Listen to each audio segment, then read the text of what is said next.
Paul est juriste dans une banque française qui vient d'être absorbée par une grosse banque américaine. Il figure parmi les ténors du droit financier international et est spécialisé dans les problématiques communautaires européennes. Il est menacé d'être mis à pied par son patron américain s'il ne s'intègre pas dans la nouvelle équipe constituée principalement de juristes américains. Paul estime que ces juristes ne connaissent rien aux affaires européennes et refuse de s'y soumettre. Il éprouve de grandes difficultés à être perçu par les Américains comme une personne ouverte et franche et ne parvient pas à faire passer son opinion ni à convaincre.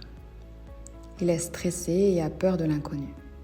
Il parle peu, mais donne l'impression par ses signes non-verbaux qu'il aime, qu'il n'adhère pas aux projets qui lui sont présentés. Il a du mal à trouver des réponses créatives et à des situations tendues et n'arrive pas à s'adapter aux nouvelles méthodes. Comprenant la position de Paul et souhaitant à tout prix qu'il reste dans la maison, le DRH de la banque contacte un coach. Je préviens donc le DRH que le risque est grand de voir Paul quitter l'entreprise. Le DRH accepte le principe car il faut sortir de l'impasse actuelle qui introduit une ambiance exécrable dans le département, ce qui coûte très cher à la banque. Dans le cadre de ce coaching, Paul doit atteindre différents objectifs. Il doit aller à la rencontre des interlocuteurs, découvrir leurs besoins et arriver à les convaincre sans être émotionnel. Il doit réussir à accepter la différence de l'autre et à s'adapter en adoptant une communication ouverte. Paul doit aussi apprendre à travailler en équipe et surmonter son angoisse face à l'incertitude due au changement. Enfin, il serait bien qu'ils arrivent à reconstruire une relation constructive avec son supérieur hiérarchique. Donc nous allons commencer par faire le bilan de sa situation actuelle. Paul explique le choc qu'il a ressenti quand son patron américain lui a précisé que son comportement ne lui convenait pas et que rien ne l'obligeait à le maintenir dans l'équipe. Il affirme qu'il en a marre de se soumettre et qu'il ne veut pas s'adapter aux nouvelles méthodes des Américains. On parle ici de résistance au changement et de processus de deuil. La résistance est l'une des étapes nécessaires d'un processus de changement. Celle-ci permettant donc de transiter d'une situation A vers une situation B, pas toujours meilleure.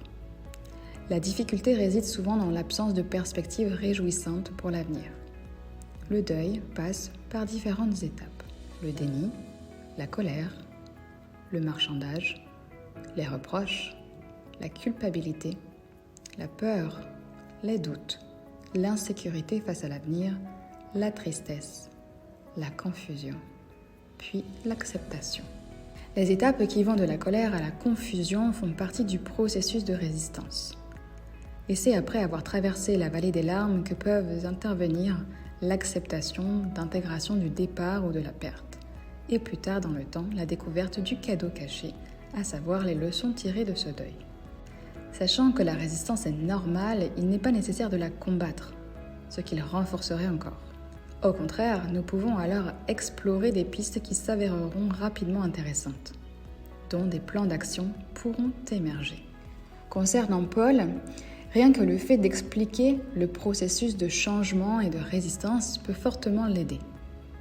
Cela peut le soulager de savoir qu'il n'est pas lui-même le problème, mais que celui-ci est l'une des conséquences du processus de changement. Il peut surtout mettre un nom sur les expériences auxquelles il est confronté et les vivre en prenant un peu de distance. Nous allons aborder maintenant les évolutions loops. Ce modèle comprend 12 étapes qui sont reconnaissables suivant différents critères. Les actions de la personne, sa spiritualité, sa pensée, ses émotions, son mental. Ce modèle est un outil de diagnostic pour le coach, mais aussi pour le client, qui reconnaîtra facilement où il se trouve dans les différentes facettes de sa vie. On occupe plusieurs facettes différentes en fonction de nos personas. Vie privée, vie pro, amicale et sportive par exemple. Les évolutions loops partent du principe que nous sommes à tout moment confrontés à des changements, qu'ils soient provoqués de l'extérieur, c'est-à-dire l'environnement, ou de l'intérieur comme la perte de sens, les problèmes de santé et le burn-out. En permanence, nous avons à prendre des décisions de deux ordres. Soit renoncer de façon à pouvoir se détacher de la situation ancienne et aller vers l'avant, soit réagir face aux changements apportés suivant 3 options. Le statu quo, le rééquilibrage ou le changement de valeur. Donc on devra reconnaître la phase en cours et adopter la bonne stratégie de coaching en tenant compte des paramètres ontologiques, à savoir les facteurs santé, moral, mental, émotionnel et spirituel de Paul. Et bien grâce à ce coaching, Paul se rend compte que ses valeurs personnelles ne correspondent pas à celles de l'entreprise version américaine. De plus, il refuse de faire le deuil de l'ancienne structure et décide d'aller de l'avant et d'appliquer ses valeurs dans le cadre d'un autre emploi. Grâce à sa visibilité sur le marché, il est très rapidement engagé par une autre banque française. Le cas de Paul pourrait être interprété comme un échec ou comme une fuite. Mais cela ne l'est pas. L'entreprise n'a pas intérêt à conserver un collaborateur démotivé qui a créé une mauvaise ambiance en se plaignant à ses collègues. De son côté, Paul peut mieux s'accomplir à travers un travail qui correspond à sa vision et à ses valeurs.